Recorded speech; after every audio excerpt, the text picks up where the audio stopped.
Menga et la Peña. Menga est un immense dolmen néolithique dont la structure est dotée d'un linteau qui a été construit il y a environ 6000 ans. Il s'agit non seulement du plus ancien des 3 mégalithes qui composent la nécropole d'Antequera, mais aussi du seul connu jusqu'au début du XXe siècle.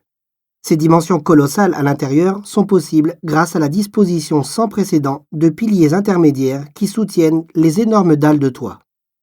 Tout cela fait de Menga la tombe mégalithique la plus grande et la mieux conservée de la péninsule ibérique et le premier site archéologique à être déclaré monument national en Andalousie en 1886.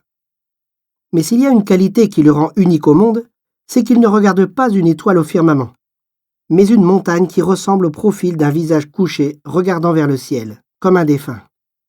De plus, si nous traçons une ligne imaginaire vers l'extérieur depuis le fond de la chambre, en suivant l'axe du couloir, nous passerons sur le tumulus des Tolos de El Romeral et marquerons le centre de la Peña de los Enamorados, dans l'environnement d'un abri troglodytique avec des peintures préhistoriques.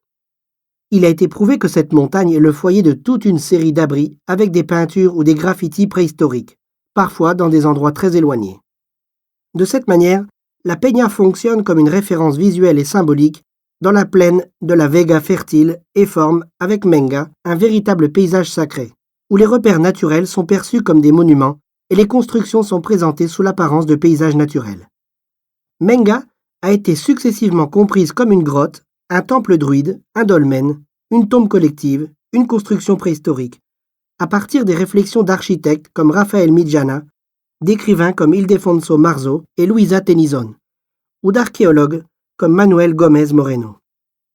Parmi les contemporains, l'archéo-astronome Michael Hoskin mérite d'être mis en avant pour avoir découvert l'exceptionnelle orientation terrestre qui a fait du site des dolmens d'Antequera, en 2016, le premier site mégalithique du continent européen à être inscrit au patrimoine mondial.